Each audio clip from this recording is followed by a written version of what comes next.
Hey, what's going on? My name is Michael, and in this video, I just want to casually talk about why I love my iPhone 13 Pro Max so much. So I have a tendency for liking the iPhone that comes a year after a redesign. So for example, my previous favorite iPhone was the iPhone 6s, which came after the big redesign to the iPhone 6. And now my new favorite iPhone here, the iPhone 13 Pro Max, is just after the iPhone 12, which, as you know, was a huge redesign which brought back the flat sides and a more boxy shape to the iPhone. So I think this is because Apple really has more time to refine the iPhone after a redesign, and I just like what they've done with this iPhone with so many enhancements. It really doesn't look any different from the iPhone 12 Pro, but there are so many changes inside this phone that change the way you use it day to day. And I really love this phone more than I loved upgrading from the 11 Pro to my 12 Pro. This is probably one of the biggest upgrades I feel I've ever had on my iPhone. So first up is durability. This thing is just so durable, I feel like I can't break it. I take this thing to the gym all the time. I toss it down on the gym floor. Sometimes there's grit, sometimes there's dirt, and there really aren't any scratches on my screen. I don't really want to sound like I work for Apple's marketing team, but the ceramic shield that they put on this phone definitely helps. And also, coupled with the flat edge design, where the screen does not come out from the edges anymore, I think that also goes towards the durability, because if you think back to a previous iPhone, such as maybe the iPhone 11 Pro, that phone was more rounded and the screen was sticking out of the frame on the front and the back. So if you were to drop that phone, there's a much higher chance that the glass is going to contact the surface. So with this phone, with this design, the glass is completely inset to the frame of the iPhone, and I think that's why it's so durable. Also coupled with the very good materials that they use, such as stainless steel here. There are a few little nicks and scratches on the stainless steel, but if this were an aluminum phone, it would have a lot more dings and scratches. But overall, I'm very, very happy with the durability. I do use a case, which I'm going to talk about later in this video, but when I don't use a case, I am completely confident that this phone is going to be able to handle my day-to-day use. So next is battery life. Along with having a bigger battery this year on the iPhone 13 series, Apple's latest A15 chip is very power efficient, and also the screen on this iPhone, which I will talk about a little bit later, is better for power efficiency. And with how good the battery life is on this phone, it really has changed the way I use my iPhone. And in fact, my battery health is still surprisingly at 100%, even though I use it every day since launch. So how does it change my usage? Well, the way I charge my iPad is pretty much I just charge it when it needs to be charged. I don't make a point of plugging it in every single night. And now that's pretty much what I do on my iPhone. So I'll plug it in with a lightning connector because I want to save the battery health on my iPhone. I try not to use wireless charging. But the phone has such good battery life that I just really never have to think about it anymore. Like I said, I charge it like I do my iPad when the battery gets low, instead of making a point to plug it in every single night. So with the battery being so good, it really can change the way you use your device. So now, like I said, I'm going to talk about the display. The display on this iPhone is so smooth and fast, and iOS already had really good animations before the iPhone even got 120 Hertz. So now that the Pro phones have 120 Hertz, it's just that much smoother, and it makes the experience just so much better. So what's an example of this? So if I'm scrolling on Twitter, I tend to always want to keep my content moving with my thumb, and I'm now able to keep my eye on text and actually read stuff in Twitter as I'm scrolling. And when I switch back to a 60 Hertz phone, I'm not able to do this. I kind of have to scroll and then stop and read and then scroll and then stop. But with a phone that refreshes this fast, it's ultra smooth. It's almost like it's glued to your finger. So you can scroll, you can keep scrolling, and you can read everything that's on your screen. So 120 Hertz coupled with the ultra smooth animations in iOS 15 and just the overall fluidity of the iPhone really makes this feel like the fastest, most fluid, smooth phone on the market. And I just love this screen. Another aspect of this screen I like is the brightness. Now you may look at the spec sheet and you may see that some other smartphones on the market have a slightly higher nit count, so they can get a little bit brighter, but I have not been let down by the brightness on this phone. In my notes here, I have it written down that it almost looks like a sticker. So when you're out in bright sunlight, the iPhone is still so bright and visible that it looks like it's just glued onto the glass. It's really cool. And when the iPhone is able to go to its peak level of brightness when you're in the direct sunlight, it really is awesome that you can still see everything perfectly on your iPhone. So coupled with the bigger battery life, if I have my brightness turned up a lot, it really isn't going to be affecting how long my phone lasts throughout the day. Like I said, just because the battery life is so good. So I find myself all the time cranking my brightness as high as possible. For example, when I'm outside in a bright sunny day, or even just watching HDR videos, just because I can. The screen looks so good, especially at max brightness, and it really doesn't have that much of an effect on your battery life. Pro tip though, if you want to get the most brightness out of your iPhone, go into accessibility settings and then click on display. And then make sure auto brightness is turned on, because if it's not, you will not be able to access the absolute peak level of brightness when you are out in bright conditions. So next up are the haptics. I really love the haptic engine in this phone. It's pretty much just the vibration motor inside that kind of gives you that little extra amount of feedback whenever you do a certain interaction with the phone. So whether you are flipping the mute switch on the side of the iPhone, you get a quick little double haptic vibration, or if you're doing a haptic touch on an icon, you get a single haptic vibration. It just feels so direct and tight, and it really makes the entire experience feel that much better compared to a typical vibration motor on any other smartphone.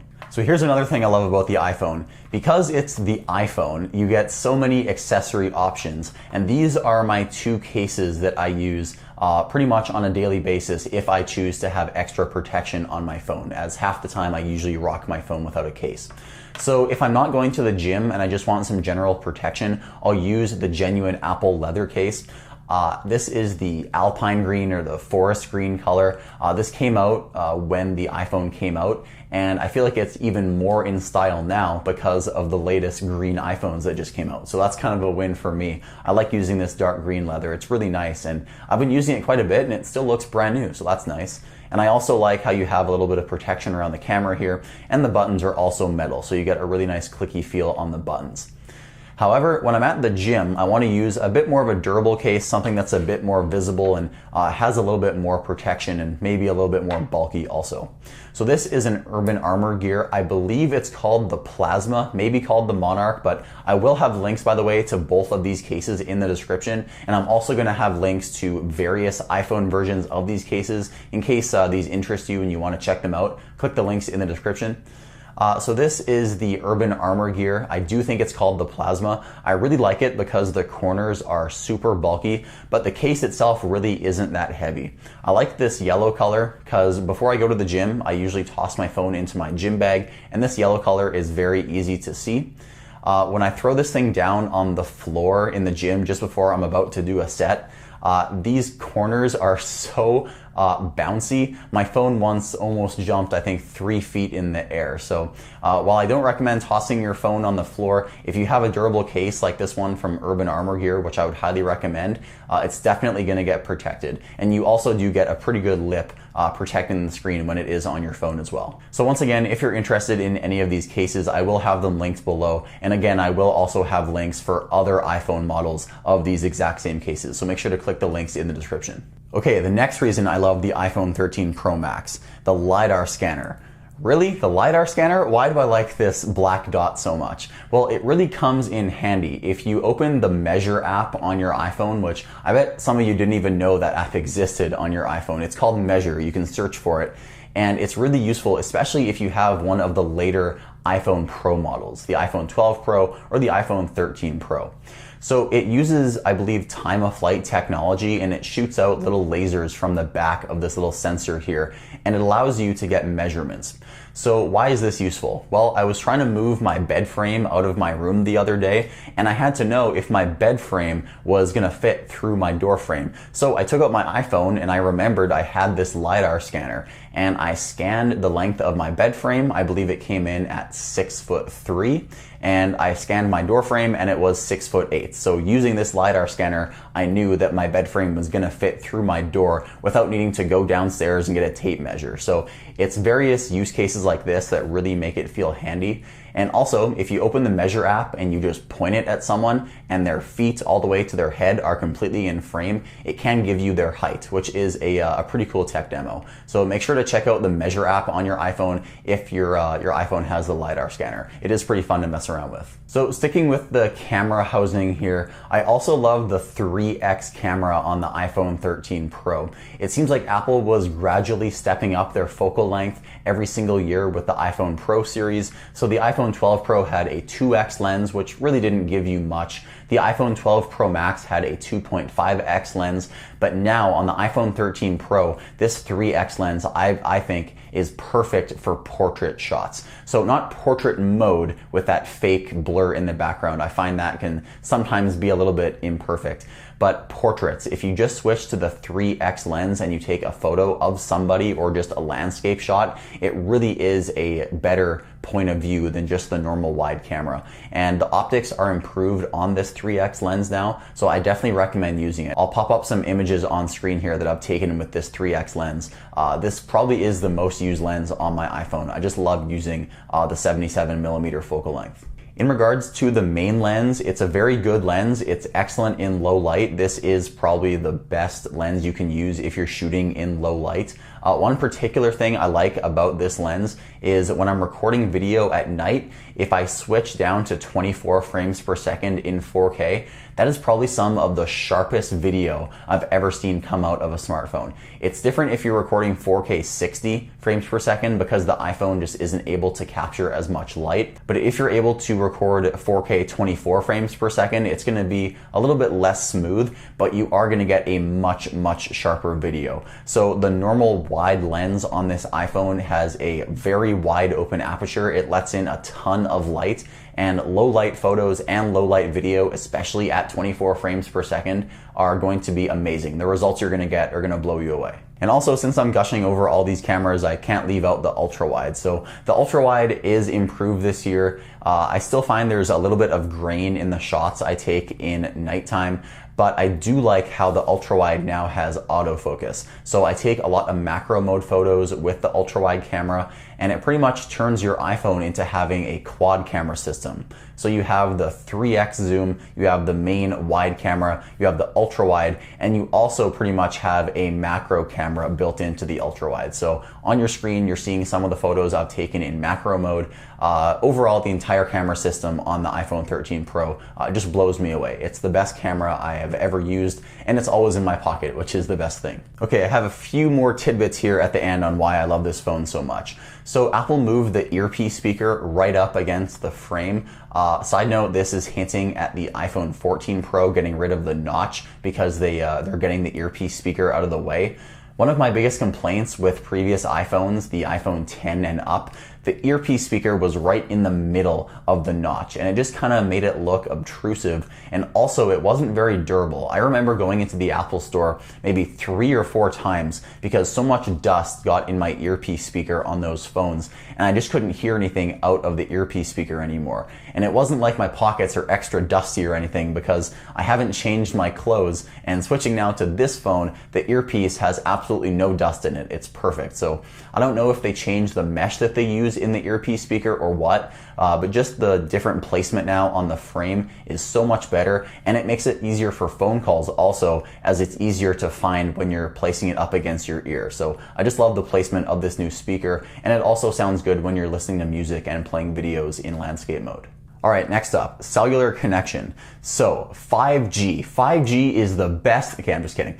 5G, really, I don't care about it. I see it pretty much everywhere I go around my city. It really isn't 5G. It's pretty much just a little bit faster LTE. But the thing I like about the cellular connection on this iPhone is it's just so reliable. Like I said, I couldn't care less about 5G. I just want my iPhone to be able to connect to a cell tower when I need it to. So I find that my connection on this phone is more reliable than any phone I've had. And that probably is because there is a new upgraded modem from Qualcomm in here, which is going to be able to connect to more cell towers and get you better range. So here in my basement, I have 2 bars with my old iPhone 11 Pro, I believe, and even my 12 Pro, sometimes I would get no service, maybe just 1 bar, but here I'm getting much better connection. And even with just 2 bars, I find that I'm able to connect to data and make phone calls at pretty good speeds. So I'm very impressed with the cellular connection on this phone. The modem inside the phone makes all the difference in the world. So when I was mentioning the haptics on this phone, I talked about this mute switch. This is a really underrated feature in my opinion. No other phones have this. I believe the only other Android brand that has a mute switch is OnePlus. I don't know why other brands such as Samsung or Huawei haven't implemented this mute switch. It's so awesome to just reach in my pocket and know that my notifications are going to be silenced just by flicking this switch. And you don't even have to look at your phone because you're going to feel that haptic feedback when you switch into silent mode. So it's just awesome to be able to have this feature here. And some other very small tidbits. The buttons, they're just really clicky. They're really tactile. When you click it, you really get a good solid click. I know I'm starting to sound like an Apple fanboy here. I'm gushing over buttons. I mean, they're just buttons, Michael. Calm down. But honestly, it's a really good built phone, and just everything about this phone is just solid. You get really clicky buttons, excellent haptics. The speakers are amazing, and the operating system on this phone is iOS 15, and you're going to be getting software updates for years. Doesn't really affect me though, because I upgrade every year, but I digress. So if you guys can't tell, I really do like this phone. Of course, there are some complaints I have about it, and if you want to see a whole separate video for things that frustrate me about this phone, let me know in the comments down below. But overall, this is the happiest I've been with an iPhone. So if you guys found this video useful or helpful or just entertaining, leave a like down below and also comment below telling me what you thought as well. Thanks so much for watching. I really appreciate all your support. Drop a like if you like this video. It really does help out in the algorithm for YouTube recommending this video. Thank you guys so much for watching. My name is Michael, and I'll catch you in the next video.